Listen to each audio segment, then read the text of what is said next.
Hello, this is David J. Howe, Doctor Who collector and author. You're listening to the Doctor Who Collectors Podcast. Keep collecting. Larry, it's Fraser. At last I've got back to you. I'm sorry it's taken ages, but I've had the dreaded lurgy.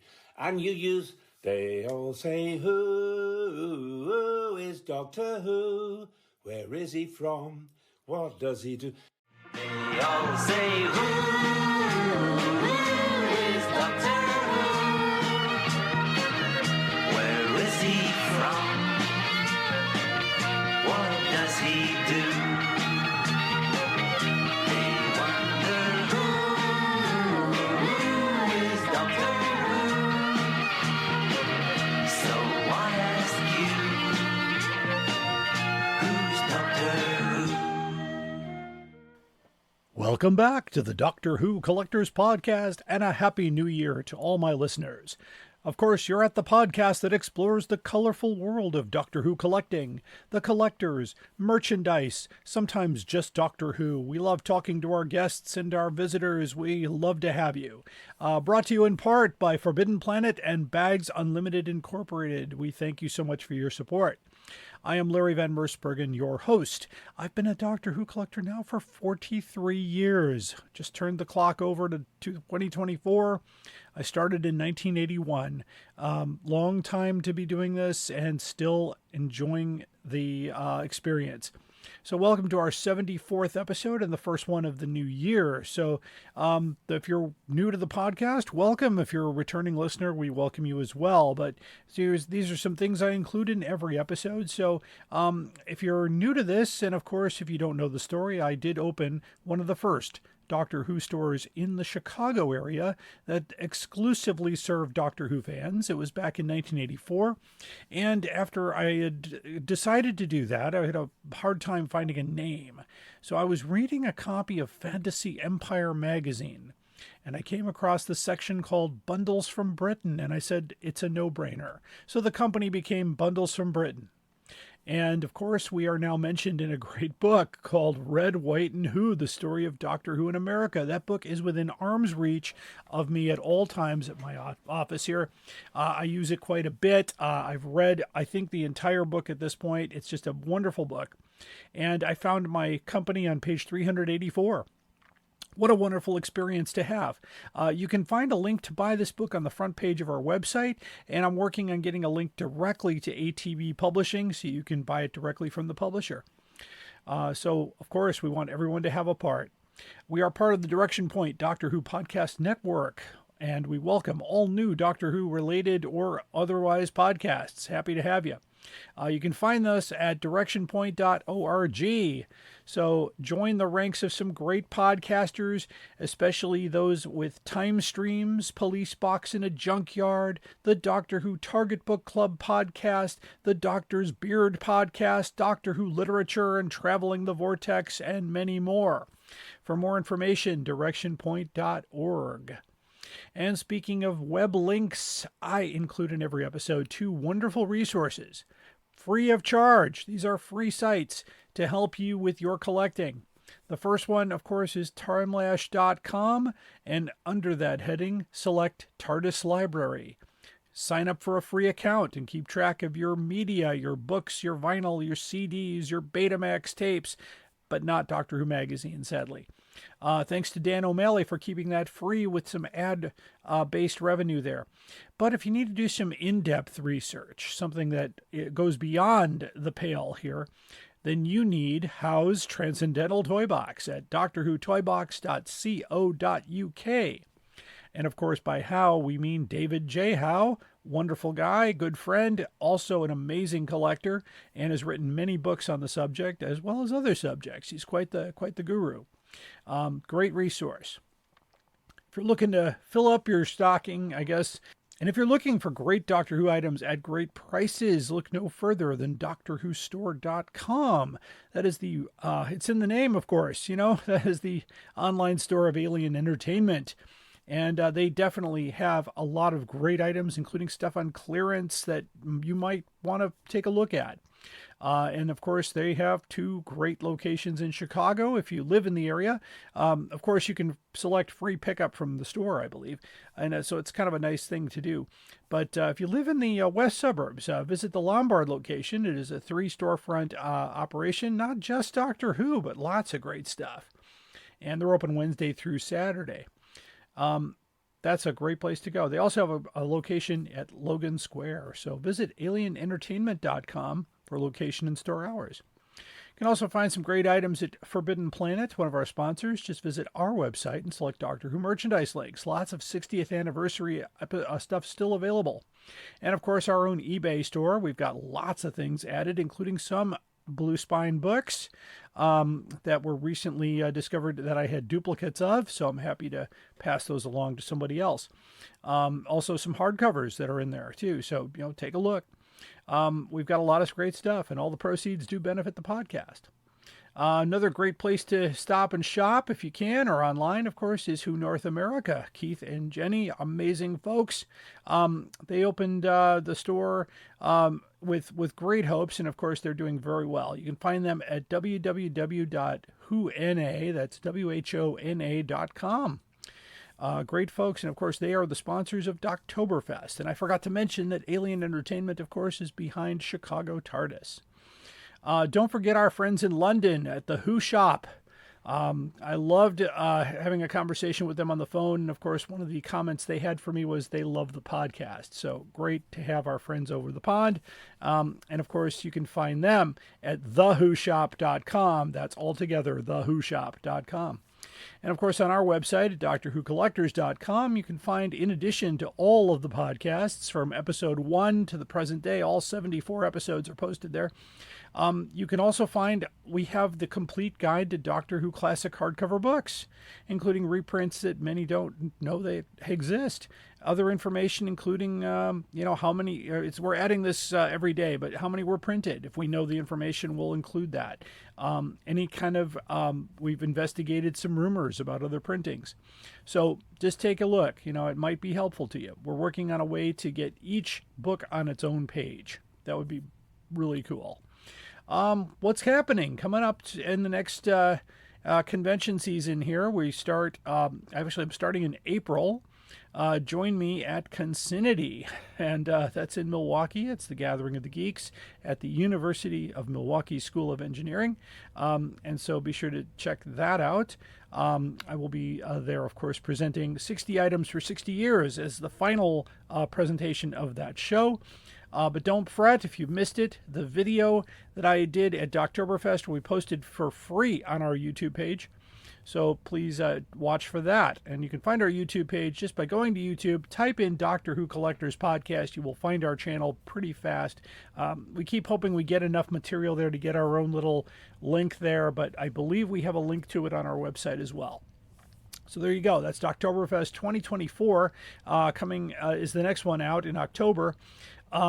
We have no guests. We're just kind of getting that started. I've been working with the good folks at Who North America to try to secure some wonderful guests for that festival.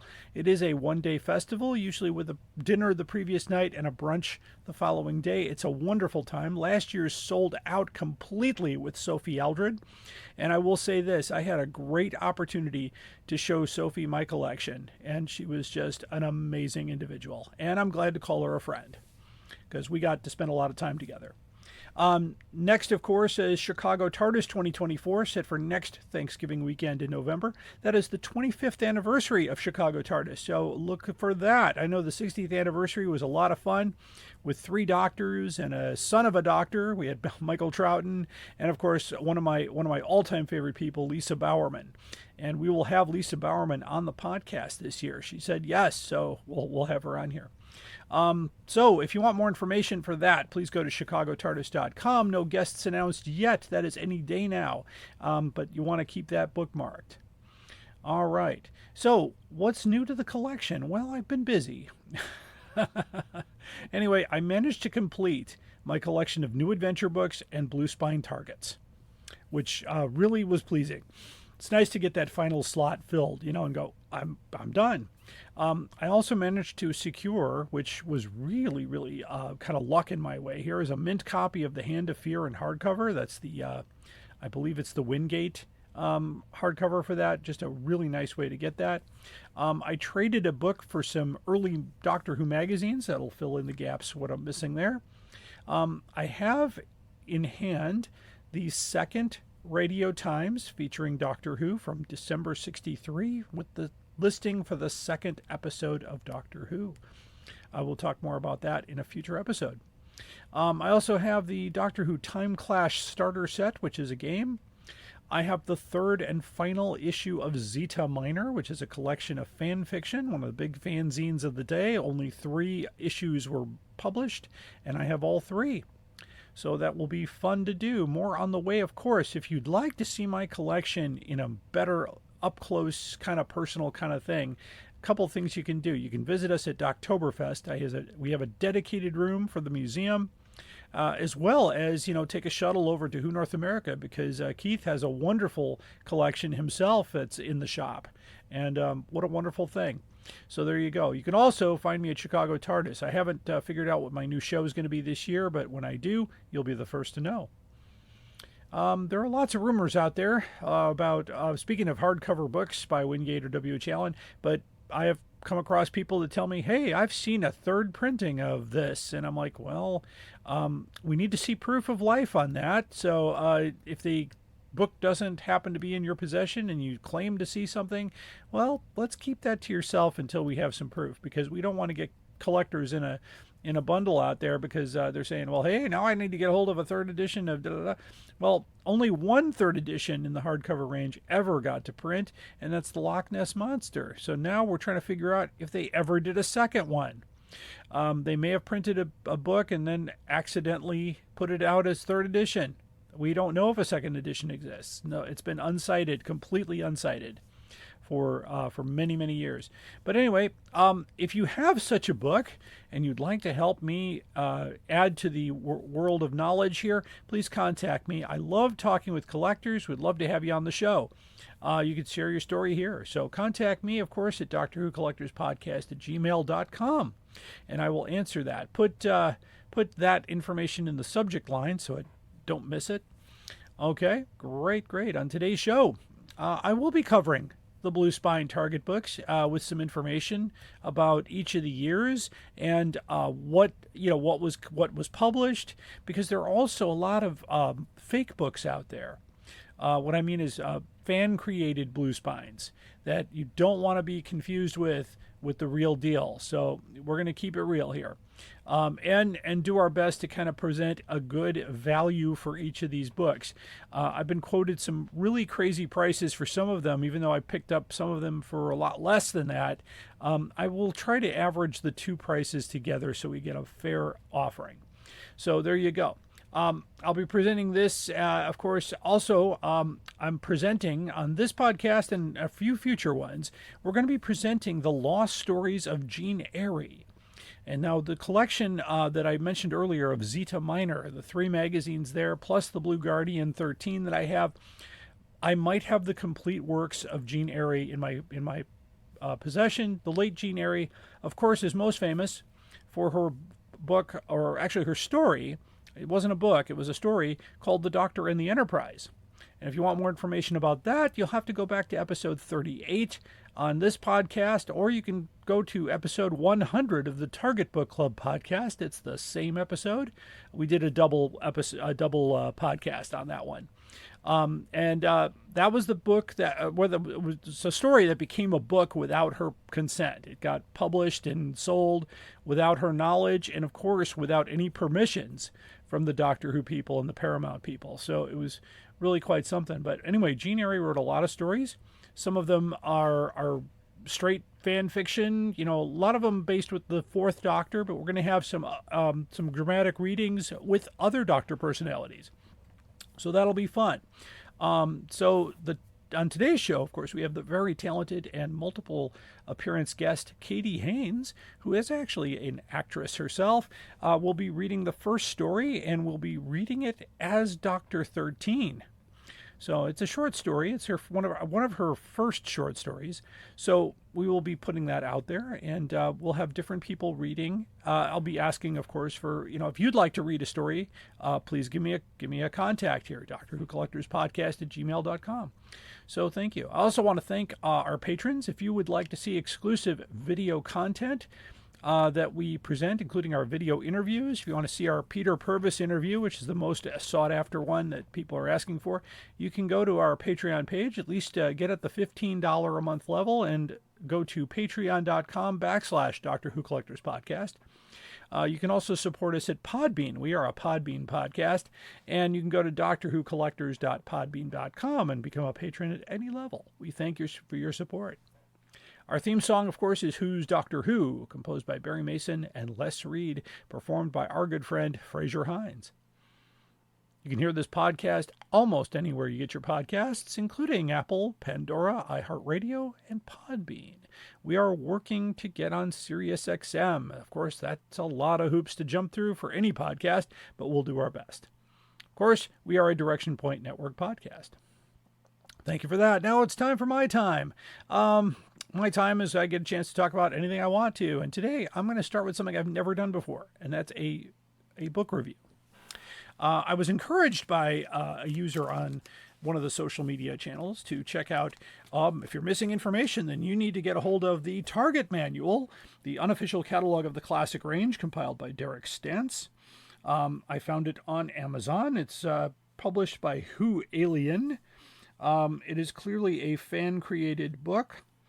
It has an ISBN number, and I did go through it, and I'll just read the back cover. It says, on the outside, it looked like an old-fashioned police box. Let's travel back through time to a place where there are no VHS, DVD, or Blu-ray media to remind us of our beloved travelers' exciting adventures.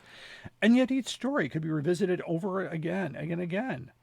Every true fan has the collector gene. Do you dare open the doors in search of a never-ending quest? If so, here's the trustworthy companion to help you on your journey.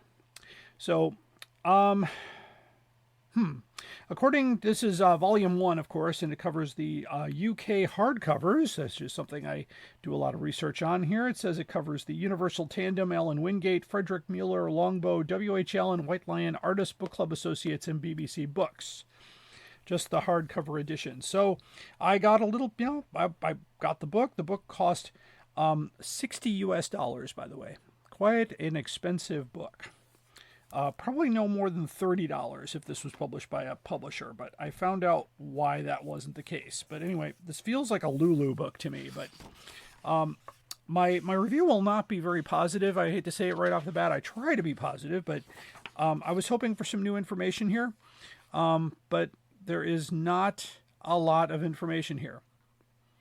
It says here that trademarks and copyrights of all products listed in this book are the sole property of the respective owners, and the items depicted here are for the sole purpose of identification. Well, that does not get you out of the law.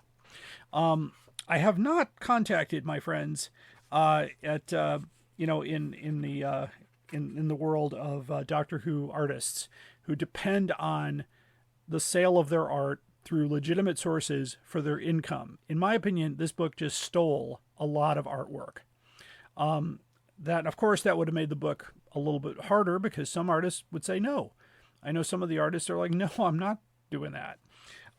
Including my dear friend Chris Achilleos, the late Chris Achilleos, who did not. But he does mention here, and he does not credit me in this, even though I have one of the largest, listings of Doctor Who hardcovers. But he does list Paul Smith, which is he's a good guy. I work with him, or David J. Howe, or Paul Scoons, people that I do know well. But this isn't all, it says no attempt is made to supersede the copyright of the authors, but it does. Even educational books have to get permission. I'm sorry to say. I was a little disappointed there. Anyway, they list the other thing. They list the books by doctor order. Now I get that.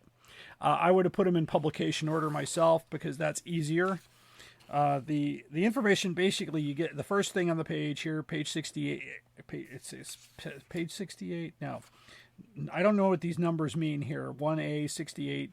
An Unearthly Child is the first book. It looks like a scan of the full book art cover. I'm not sure how this was done. A book would have to have been scanned in 3 places and then photoshopped, or the original artwork was taken somewhere. They put the copyright on there, the ISBN number, and how many copies were printed, and basically the Andrew Skilleter cover and W.H. Allen cover. There's no other information here. There's nothing new here. This information is available on my website. This information is available from Paul Smith or the Toy Box. So I was just, it's basically a big picture book of all the covers. Now, if you need to see the covers up close and personal, you can do so in many places. You don't need to spend $60 on this book. In fact, I would recommend you don't buy this book. Oh, he's even got the Web of Fear Target hardcover that came out. Let's see what he says about that. I didn't quite see that the first time through. It doesn't say anything.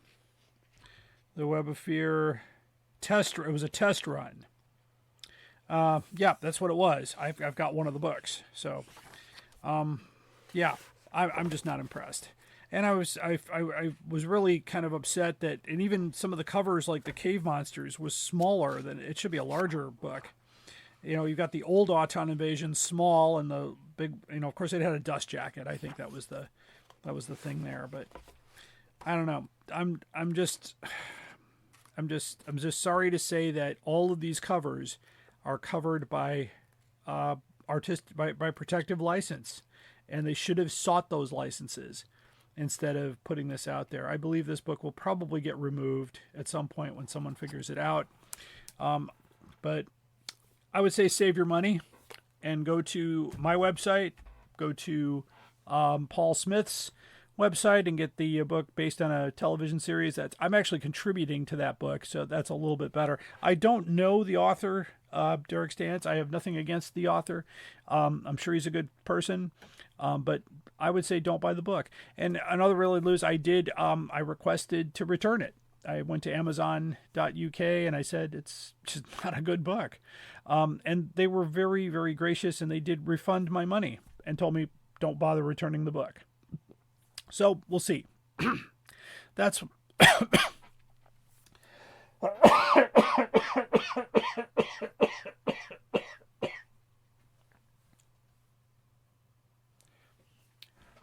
we'll see. So we don't know. I don't know how it's going to turn out, but I have a feeling. I don't believe this book is available in the United States. I had to import it, but yeah, just save your money. Go online. There's more information online. There's more information on my website. There's more information in the Toy Box. You don't need this book. All right. My next thing. If you agree to sell an item or buy an item from somebody, keep your word. Just simple. Because I've had experiences in my life over the last 43 years where I'll say, hey, if you could, let me know if you can hold that for me for a few days. I need to gather the funds. And many times, yeah, no problem, because I've got a good reputation out there. But, I've also had some circumstances where I said, hey, can you do this for me? And they say yes, and then tell me, oh, I sold it. Oh, well, thanks. It's okay. Hey, it happens. You got to do what you got to do, but keep your word. It's just an important thing. It's very important that we honor each other's, reputations and our, because we spend our lives building that, and it can be destroyed in an instant. It's like a bad eBay review. It's like a death sentence to your selling or your buying. You can get banned as a buyer. I've actually had my account banned as a buyer, and I'm not sure why. They said, look at your feedback. I said, I've got no negative feedback of anybody. I don't do that. I contact you first. We try to resolve it. If it can't be resolved, then we go with a neutral. I don't like to do that. But one seller told me I wrote something bad, and I said, well, show it to me. And he didn't. He didn't care. So it doesn't matter. It's fine. I can go somewhere else, and I'm happy to go somewhere else. That's just how it is. I've been doing this a long time. So there you go. And please don't give up. Don't give up looking for what you need to complete your collection, because I spent a long time trying to get the hardcovers put together. I had a bunch, thanks to being the sole distributor of hardcovers in 1985. Also, that was missing from this book. Nothing to indicate that the books were distributed in the United States. Of course, he may have written this book without knowing who I was, and so I don't fault him for that. But I certainly, have that information on our website. We have the catalog from 1986 from Bundles from Britain. I remember I was there when we got the books, and I took a set of books. So I've got almost all the books, not all of them, because some of them we didn't have enough to really divvy up. So, but I did keep my 77 reprint of the Planet of the Spiders in mint condition. We had a bunch of those. So those are floating around out there. So they're probably overpriced, but they're out there. But don't give up. Just keep looking around, because every once in a while somebody comes up. I had someone contact me to say that they found me a second printing of Genesis of the Daleks in hardcover. It is in terrible condition, but yet I still want to put it on the shelf, fill the gap. So that's what we do. We do this with a passion, but we also need to, we need to trust each other. We need to keep backing each other, because that's what I do. Just ask anybody who's ever met me at a convention or has been to one of my panels or have bought something from me or sold something to me. They should tell you that, wow, what a brilliantly smooth thing. So be careful out there. That's all I can say about that. So that's my time. Thank you for listening. Of course, if you want to skip my time, you know where the fast forward button is on your podcast provider. But anyway, after the break, we will have the dramatic reading of the very first story that I have in the collection by Jean Airey. So that will be fun, read by Katie Haynes. And then, of course, our main story, we will talk about those blue spines. And, of course, the most outrageous offer coming up next. Hi, I'm Juliet. And I'm Nathan. Experience Doctor Who from the very beginning through a classic fan's eyes. And through the eyes of a new Who fan. Reminisce and relive those classic moments with Nathan as he offers fun insight. Or experience them for the first time with Juliet as she dwells on social issues, history, fashion, and the size of a flashlight. We're the Time Streams podcast. Find us on Spotify, Stitcher, or Apple Podcasts. You're listening to the Doctor Who Collectors Podcast. Keep collecting. Traveling the Vortex. Are you ready to embark on an epic journey through time and space? Join the thousands of Whovians around the world who've discovered Traveling the Vortex, the ultimate Doctor Who podcast for die-hard fans and curious newcomers alike. Every week, we dive deep into the Whoniverse, discussing the episodes, theories, and hidden gems. We dissect the Doctor's adventures, share behind-the-scenes stories, and explore the legacy of this iconic show. Traveling the Vortex brings fans together, fostering a global community of Whovians. Whether you're a fan of classic or new Who, there's something for everyone. Join us on this incredible journey as we unravel the mysteries of time and space. Don't miss out. Subscribe to Traveling the Vortex today on your favorite podcast platform. Traveling the Vortex. Your ticket to adventure awaits. Traveling the Vortex is a proud member of the Direction Point Podcast Network. You're listening to the Doctor Who Collectors Podcast. Keep collecting. Hi, and welcome to a new segment on the Doctor Who Collectors Podcast. We are honoring the late Jean Airey, who was a great fan fiction writer. She wrote many short stories that were published in various fanzines that have all since gone out of print with very few copies in existence. Fortunately, I've been able to collect most of those copies. She's best known for her story, The Doctor and the Enterprise, which was written for Enterprise magazine and for a few standalone fanzines. It got a little bit of notoriety when it was published by a commercial author without getting any permission from the BBC or from Paramount Pictures, and which really irritated Jean to no end. She campaigned hard against those published copies. She did not get a dime from those, nor did she want to get a dime from them. In fact, she doubled down on it and asked people to send her a self-addressed envelope with this much postage, and I'll send you the thing for free. So she completely went against all that. But she passed away, and all of her stories are still kind of missing out there for the most part. They didn't get a lot of wide distribution. Some of them never got posted online, and some of those old message boards are long gone. Anyway, if you want to learn more about that, tune into episode 38 for me or episode 100 of the Doctor Who Target Book Club podcast. Hint, hint, they're the same episode. Anyway, I'm about to present a wonderful, wonderful story that's going to be read by my good friend Katie Haynes. This story was originally written for the Fourth Doctor, but because Katie is such a very talented voice actor, she's going to kind of use the Dr. 13 Jodie Whittaker voice for the Doctor. So please pardon that we kept the pronouns he and him in the story, but she's going to play it as Jodie Whittaker. So I want you to enjoy this story, this wonderful story by Jean Airey. Dragonfly by Jean Airey. Read by Katie Haynes. Reader's note. Even though this is a Fourth Doctor story, I was told by Larry to Jodie it up. So consider this an adventure with Sarah Jane Smith and the 13th Doctor. Sarah Jane Smith scowled fiercely at the Doctor's back. It was quite all right for him to decide to take a 10-mile hike away from the TARDIS after they'd materialized on a strange planet, but he didn't have to take her along.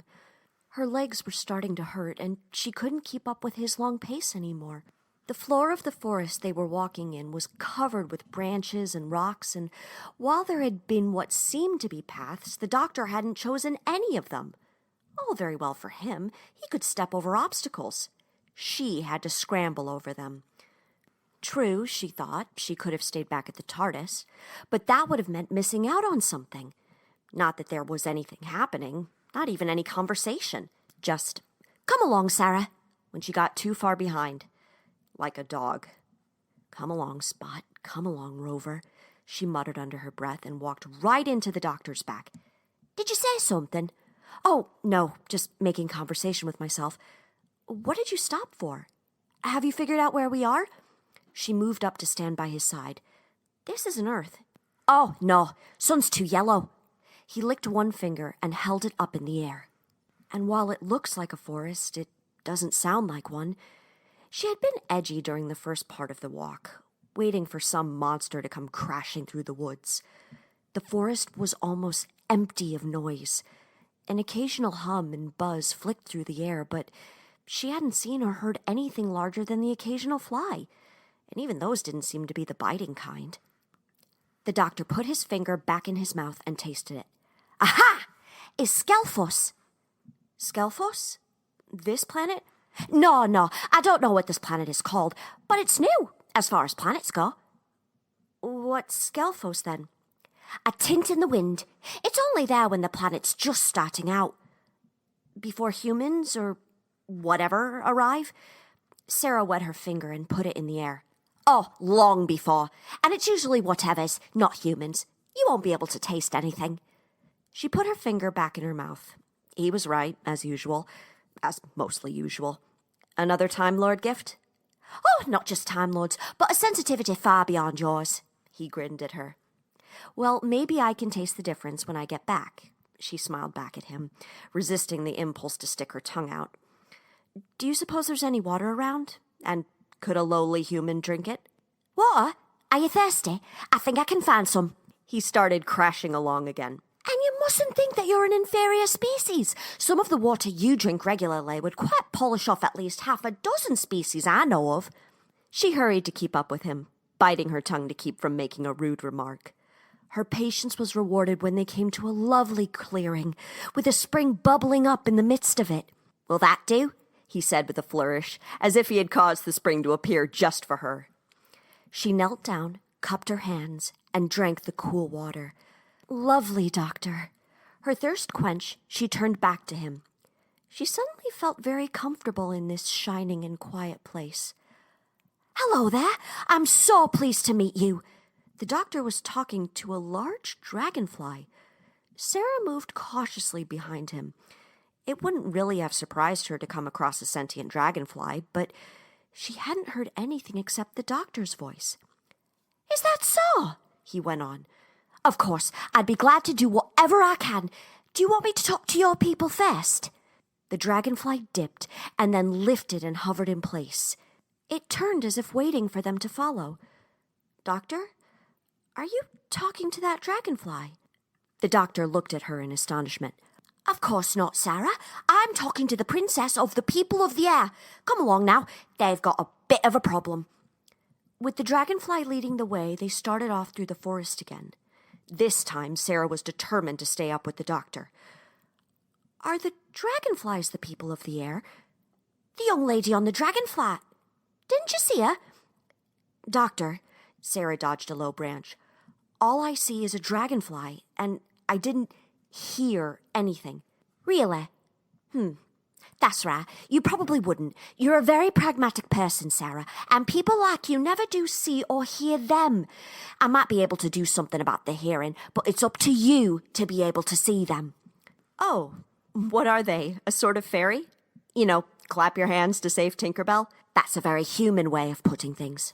Still, it's about what you can understand. They'd been climbing higher and emerged on an elevated area. Cleared of trees, there were brushes and shrubs in abundance.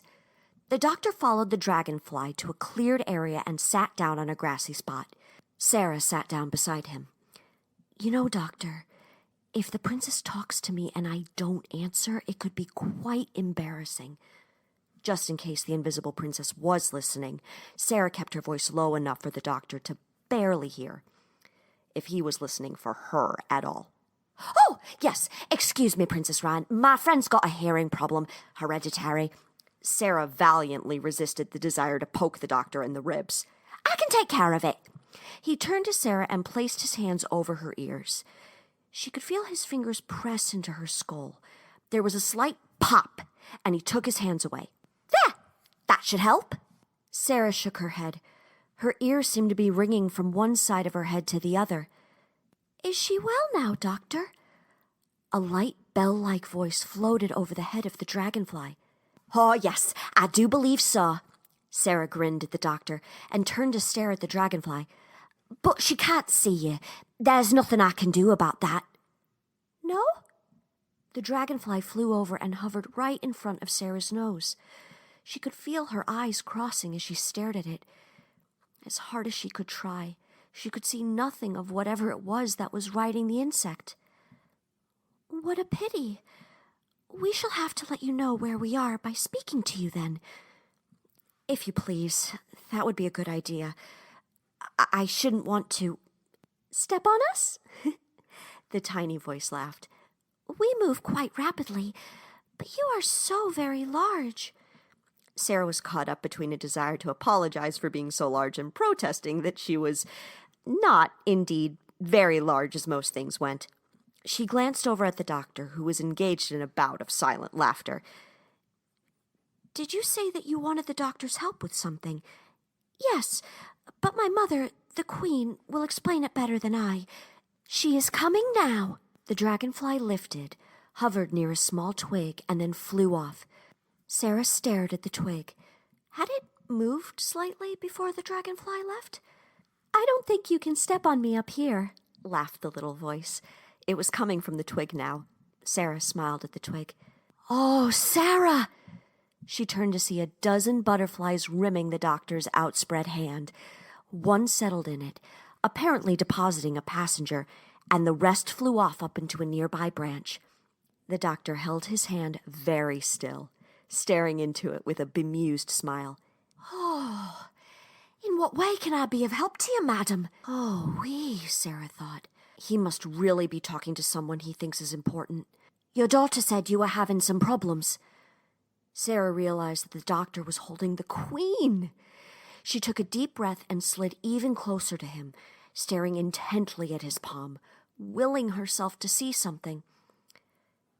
As you are such a large person, it is possible that the groundlings will listen to you.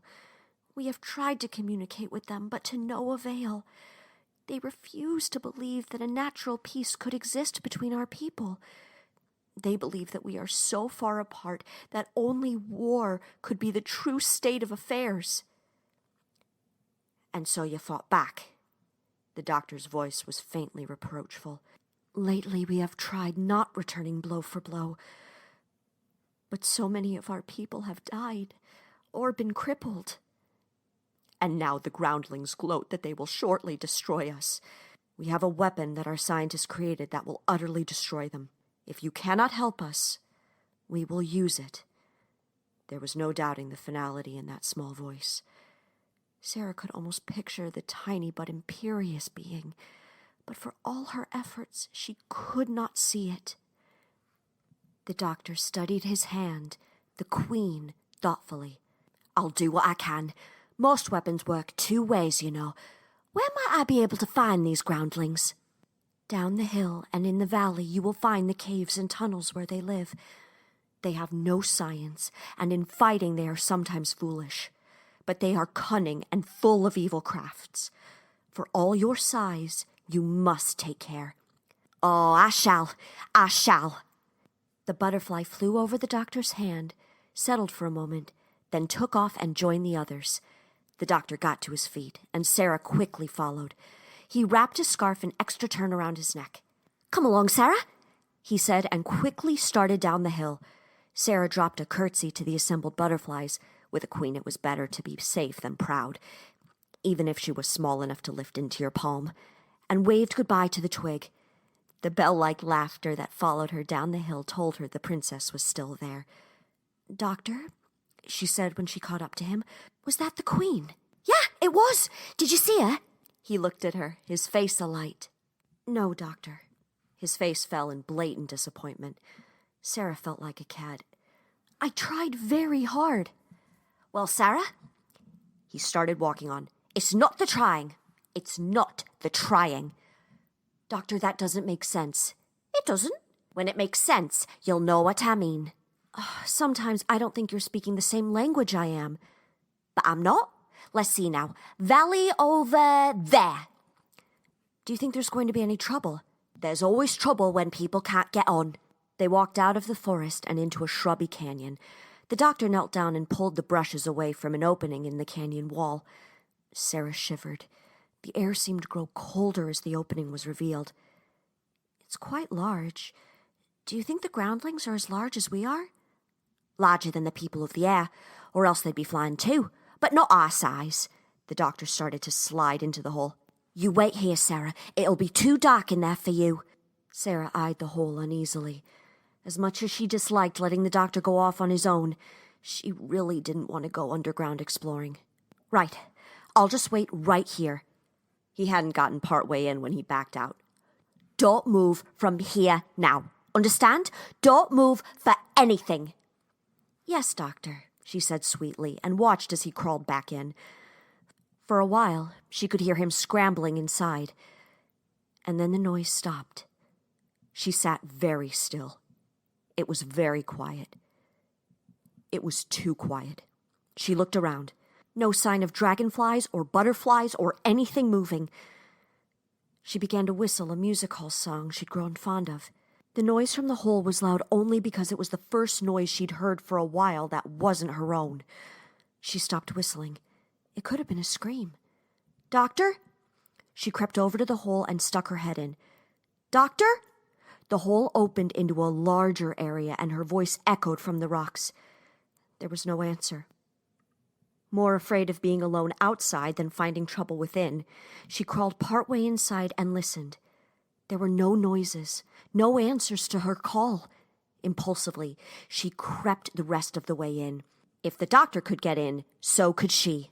It was dark, and there was some kind of moss on the walls that glowed. She could certainly see well enough to find her way. At the branching of 2 tunnels, she took the wider one. It opened into an even larger cavern. She stood up cautiously. A net-like film dropped from above and encircled her, pinning her arms to the side and her legs together.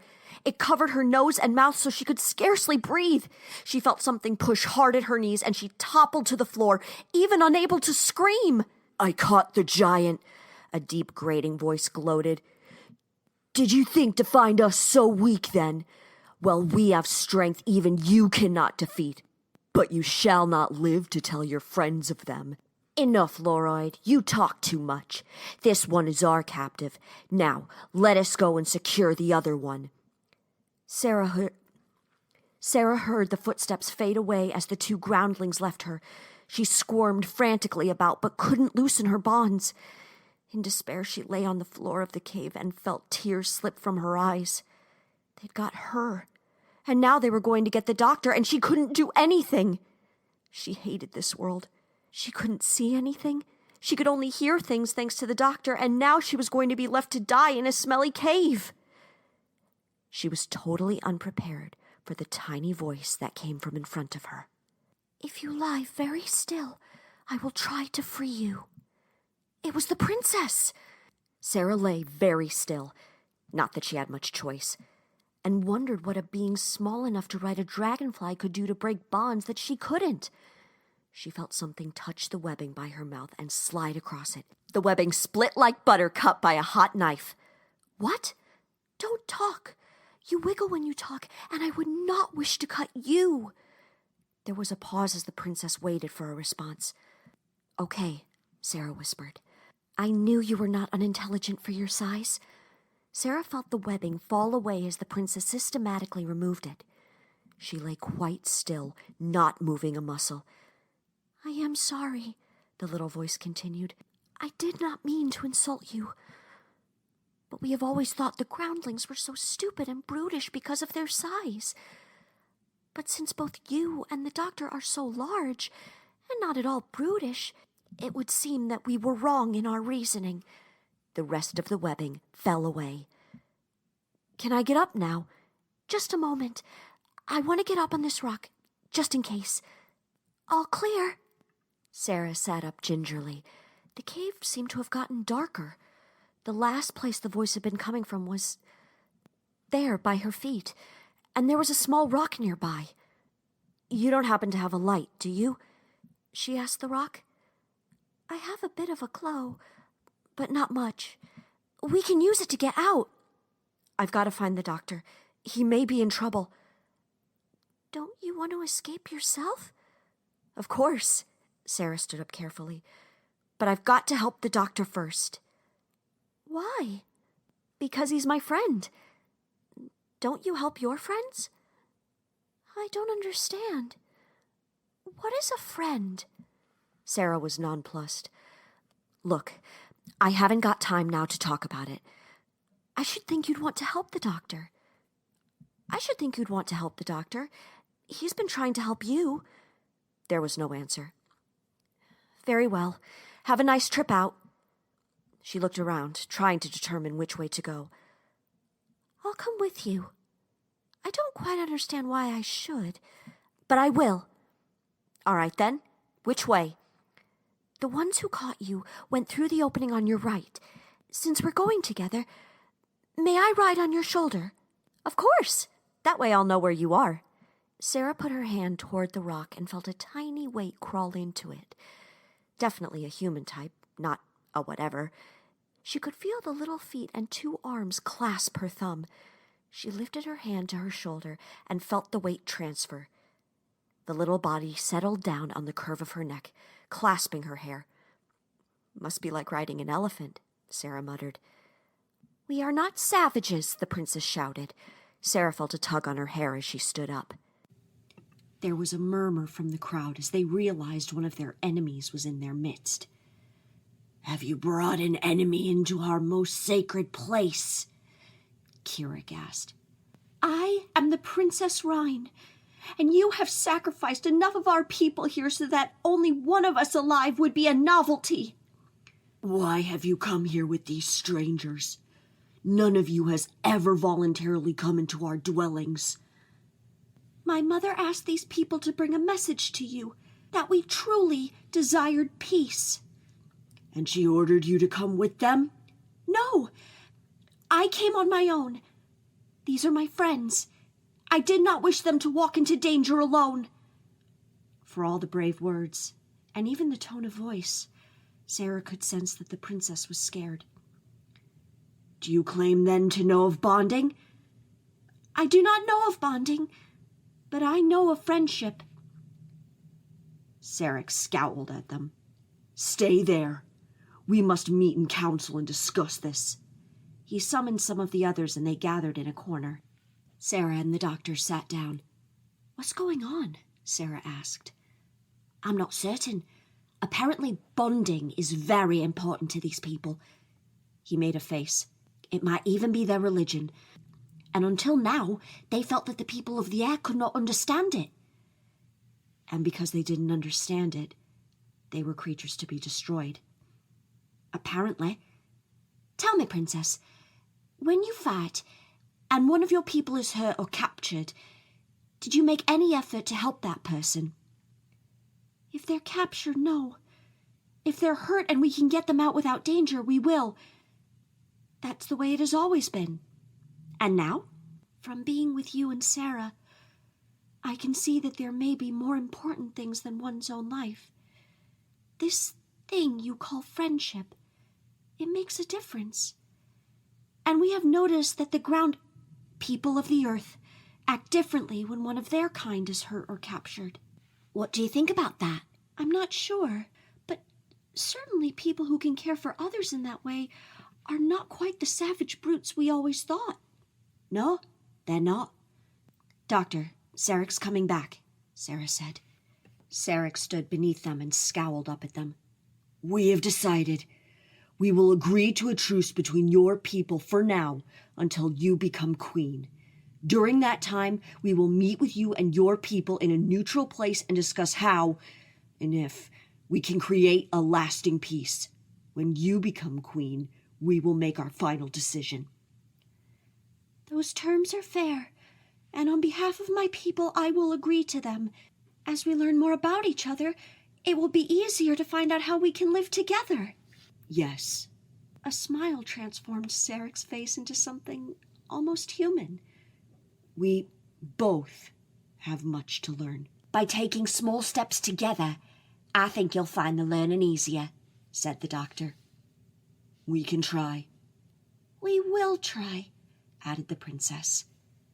Now that that's settled, we'll be off. The doctor stood up and smiled at the people below. Thank you for your hospitality. He grinned and went out the opening. Sarah got up hurriedly and followed. She had to hang on to the doctor's scarf, and the princess was hanging on very tightly to her, as they crawled and climbed out of the underground warren. Outside again, Sarah thought that she had never before realized how wonderfully warm the sun could make a world. She took a deep breath and looked around. A dragonfly was coming toward them. I shall have to leave you now. I must take the news of what has happened to my mother and the council. Will you be all right? Oh, yeah. Oh, yes. We'll get back to the TARDIS in good time. Are you quite sure you don't want us to go with you? I'll be fine. The dragonfly hovered by Sarah's shoulder, and she felt the princess step off. The dragonfly flew a short distance away and then turned back. Is it always like this? Even the doctor was thrown by the non sequitur. What? Sarah blinked.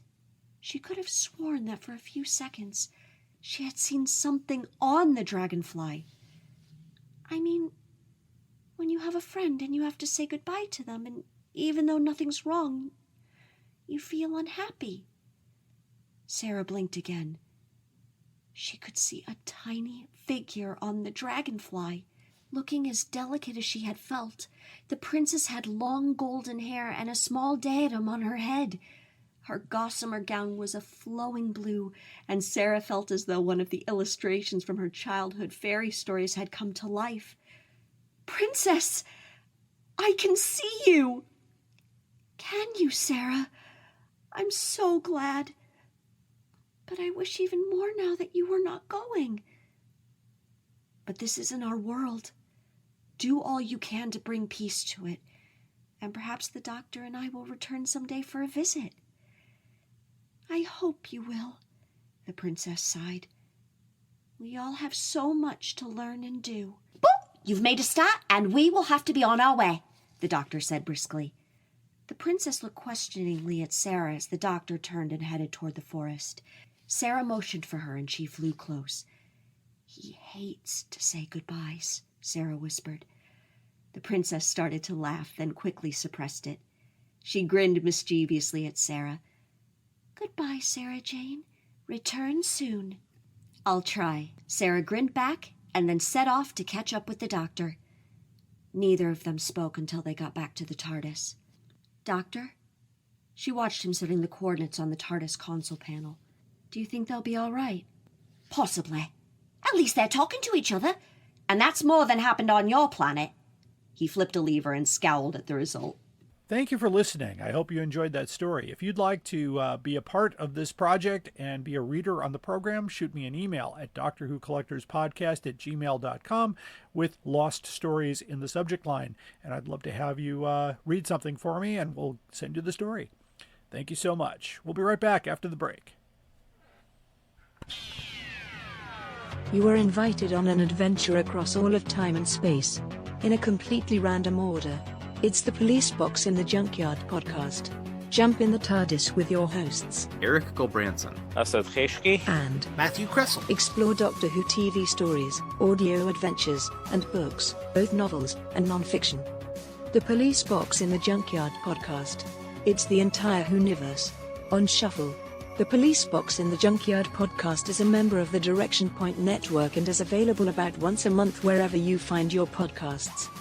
You are listening to the Doctor Who Collectors Podcast. Keep collecting. The Vervoids are probably the best dirty joke in Doctor Who. They're hermaphroditic plants. A lot of plants are. So there you go. It's based on science. No, they'll ship anything. There are probably 11 and handle shippers out there. You just have to drill a hole where his mouth is, and you're all set. You know he needs the room. I've seen it in pictures. I'm not saying you're not a fan. I'm saying you don't know what the fuck you're talking about. Doctor Who gives a drunken Doctor Who podcast for the end times. Up there is the scanner, those are the doors, that is a chair with a panda on it. Sheer poetry, dear boy. And now it's time for the main story on the Doctor Who Collectors podcast. Today, we're going to talk about the Doctor Who Target Book Blue Spine editions. These are the books that came out in the early 90s, and they were named as such. It's kind of in quotes, Blue Spines, because they weren't called that back then. It's just they happen to all have a blue-colored spine. Now, the last book to have a blue spine, I believe, was the hardcover edition of the War Games, and several Target books, depending on the color scheme, also had color blue. But as far as the entire run of the reprints were blue, I think that was just a choice on their part. I couldn't find any reason why they were chosen that way. I checked all my sources, but that's okay. We're going to talk about those today, and there's a lot of controversy regarding them as far as how they're priced online. Some of them are priced way too high, based on the fact that when I did my due diligence here, I checked to see how many were actually produced. So that's an important thing too. So, by the way, just a little history here. This was an effort by Virgin Publishing to reprint all of the Target books from basically in the early 90s. But unfortunately, they didn't get to do that, so only 82 books were printed. My sources here include, of course, the Target book by David J. Howe. I also use as a backup here the Unofficial Guide to Doctor Who Books by Chris Stone and the popular online PDF based on a popular TV series by Paul Smith. None of the Blue Spine Target books had any kind of U.S. distribution unless bookstores imported them. I don't see a lot of evidence of that. The new adventure books, of course, were imported to the United States. There was a thing with that.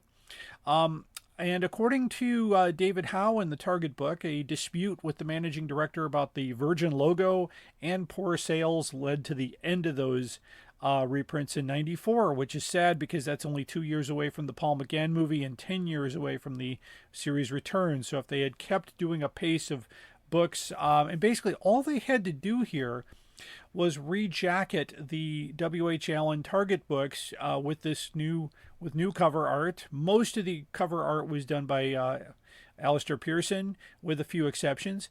But that's basically where that would have met. If also a shame too that if they had U.S. sales, I think that they would have done better. But still, based on the print runs, quite a few books were printed. And according to the Target book, 8 million copies sold. That's not bad. I mean, I don't know. I mean, maybe they expected better. But anyway, we'll go through the books by year here, and I'm not gonna rehash every detail, but I just want to give a kind of a basic idea here of what was going on and how many copies were printed. So the first reprints were in 1990, and they did 4 books. They did the War Games, 6,000 copies. the cover art by Alistair Pearson. And of course, all my estimations of value are roughly, based on some sold amounts, but also based on the fact that a lot of books were put out there. And I've got some pretty good sales figures for what I paid for some of these books. I do have a complete collection of these books in my collection. Only one title was reprinted a few years later. Some titles were rejacketed. In other words, they did a reprint of the material, and they actually took the original Target book with the original copyright date and put a virgin cover on it. We have evidence of that. So, basically we had here the War Games had 6,000 copies priced there, and Unearthly Child, Dalek Invasion of Earth, and The Mind Robber came out, and they each had 5,000 copies printed. I wonder if they were kind of just starting out to see what happened there. The value for each of those books is roughly around $15 each. I have not seen them for very much money. They're not too hard to find. In 1991, they jumped to 24 books.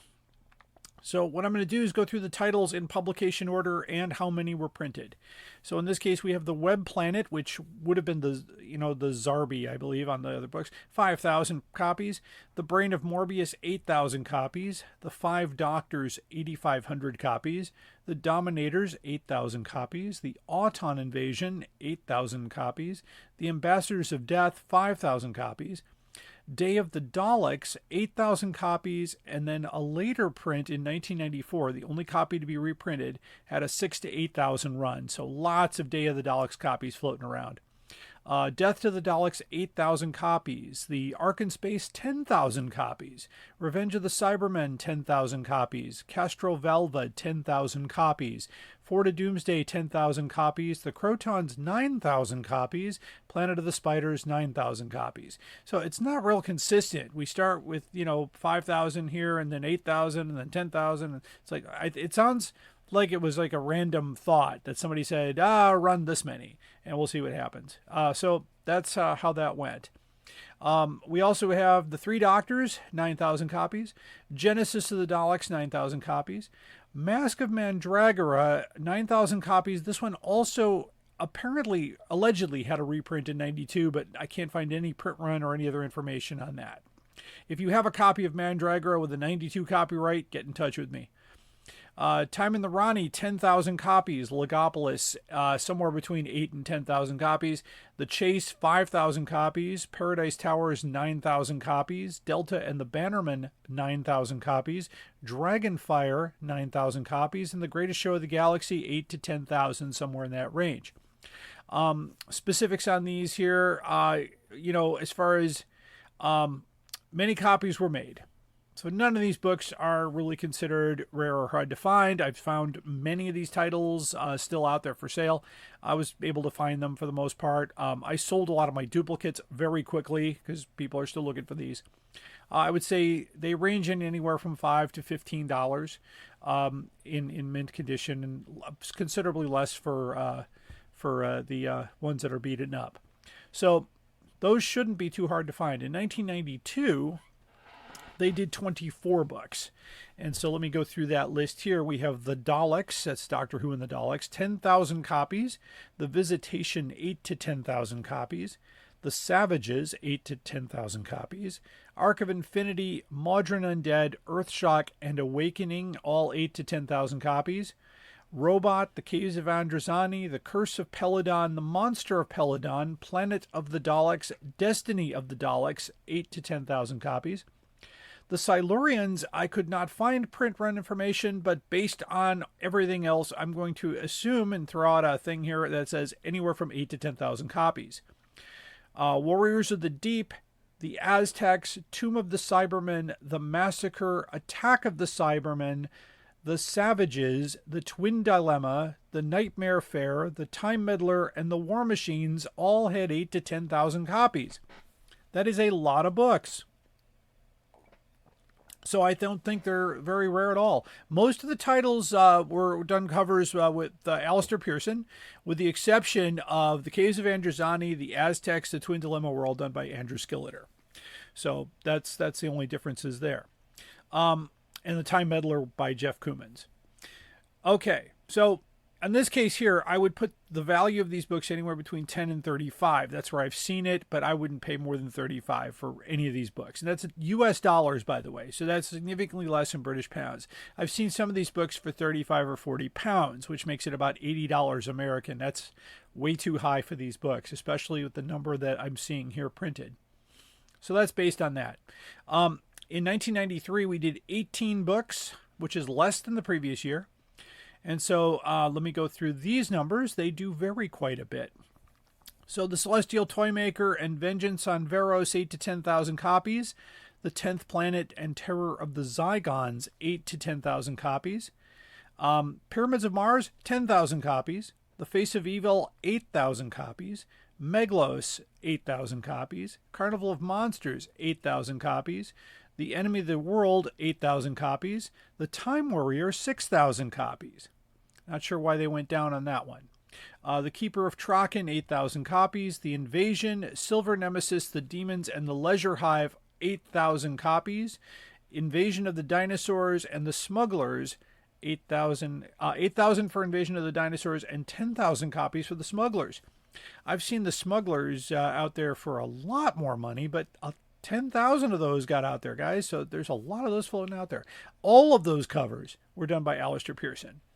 So the books with a 10,000 print run, anywhere from 5 to 30. The books with 6,000, okay, I will grant that those might be a little bit considered more difficult to find, and you might go up to 50, but don't pay any more than 50 for any of those titles. I've been told Meglos at $80, but I have a problem with that, since I paid $40 for my Meglos, which I thought was a little high, but I took it. But any more than 50 is not going to work.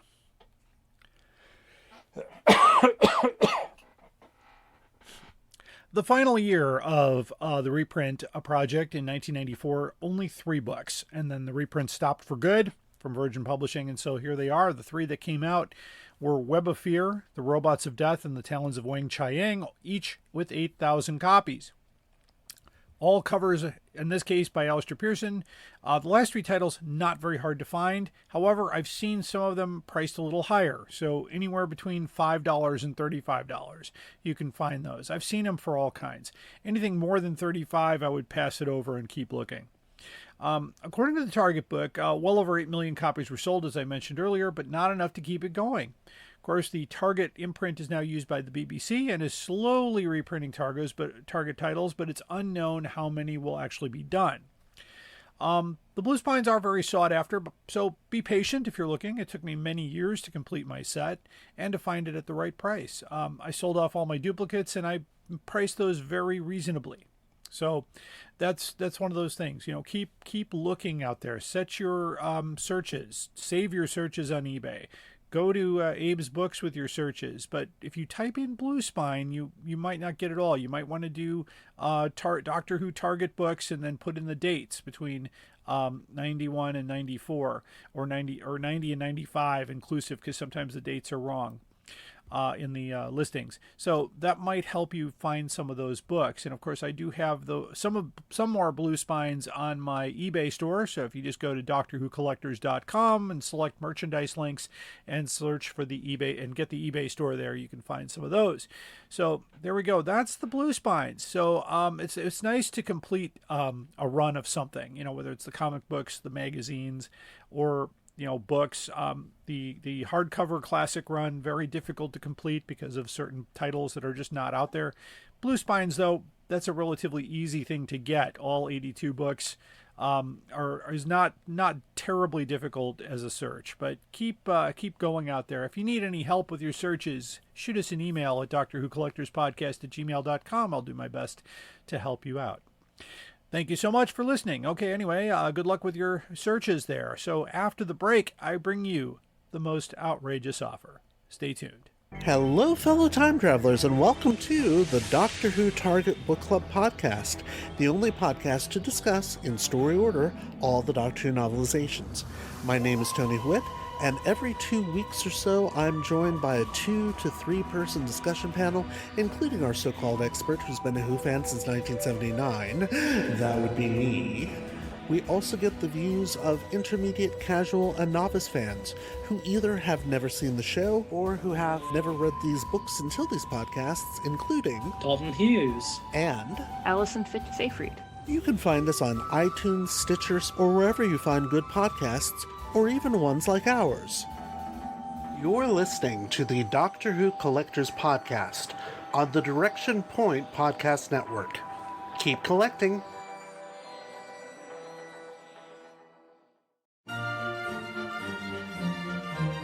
We are going on a journey, a very long journey, through the world of the Target novelizations in publication order. Every week, we are looking at a new book, talking about Terrence Dicks, Malcolm Hulke, and all our Doctor Who novelization friends. Whatever you do, keep turning the pages. This is Jason Miller of the Doctor Who Literature Podcast, a member of the Direction Point Podcast Network, and you are listening to the Doctor Who Collectors Podcast. Keep collecting. In all my travellings throughout the universe, I have battled against evil, against power-mad conspirators. I should have stayed here. The oldest civilization. Decadent, degenerate, and rotten to the core. Power-mad conspirators, Daleks, Sontarans, Cybermen. They're still in the nursery compared to us. 10 million years of absolute power. That's what it takes to be really corrupt. And now it's time for the most outrageous offer. The most outrageous offer is a Doctor Who item or Doctor Who related item that appears to be priced way too much for what it's actually worth or what you can actually get it for. So today I received a note. Please do not read my name online. No problem. Take a look at this link, and it's a link to a books, and it is a Doctor Who new adventure book called God Engine by Craig Hinton. Came out in 1996, and this seller here is from New York, Books Unplugged, and they're asking, let's see, it doesn't even say, it says the book is in good condition with minor wear to the pages, some marks within. So it's not a new book by any stretch, but they're asking for $1,177.32 with free shipping within the United States. Other copies on A-Books actually proved to be still a little bit on the outrageous side. We found a couple copies for $250.97, $251.82, and $253.03, and these are all from the United States here. So I expanded my search to eBay. Of course, I have this book in my collection, so I didn't pay more than $40 for it. In fact, I found 4 on eBay for $39.95. One for $40 even, one for $45, which was in better shape.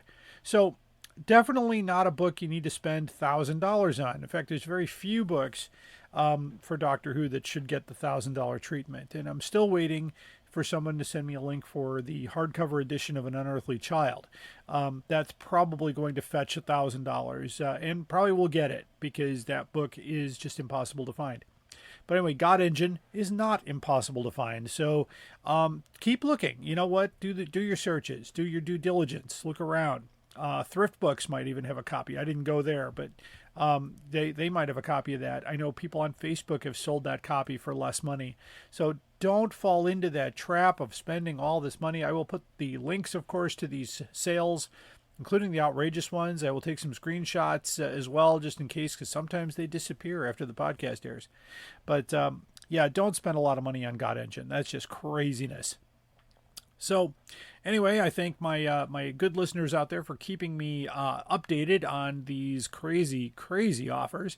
As it is, I believe in fair pricing for all Doctor Who collectibles. You know, I believe the sellers should, get some money for what they're asking for, but don't go crazy. I mean, I've been in arguments with people. The seller has the right to demand what they want. Yes, and we have the right not to buy it. I've seen many auctions and books for sale with these ridiculous prices that sit there for months. So get, or people that have their whole Target book collection for $600 and they are not budging, even though they don't have a single, copy there that's worth more than $2 or $3. So it's just, it blows my mind. But anyway, That's what we're here for. And thank you for listening. And that wraps it up for the Doctor Who Collectors Podcast. I especially want to thank today my good friend Katie Haynes for voicing the lost Jean Airey story that we started with. If you'd like to be a reader of one of these lost stories and do your voice talent with us, we would love to have you. Just give us an email at drwhocollectorspodcast@gmail.com with lost stories in the subject line. We have quite a few, so thank you so much. Coming up in future episodes, don't know when they'll happen, but they are happening soon. We are going to have Lisa Bowerman on the program. She plays Bernice Summerfield in the Big Finish audios and was one of the last characters to be killed off in classic Doctor Who. We will have Tasha Achilleos and Anna Achilleos on the program talking about the new shop. We'll catch up with Lauren Cornelius, our favorite Big Finish actress who does the Jackie Lean role of Dodo Chaplet. And of course, we're also going to try to get Ken Deep on the program. He's the showrunner of Long Island Who and has a new book out called The Companions of Who. So there we go. Also, you can look forward to the hardcovers 1984 as soon as the Target Book Club catches up. So there you go. All right. Until then, keep collecting. Direction point! Direction point! A Doctor Who podcast network.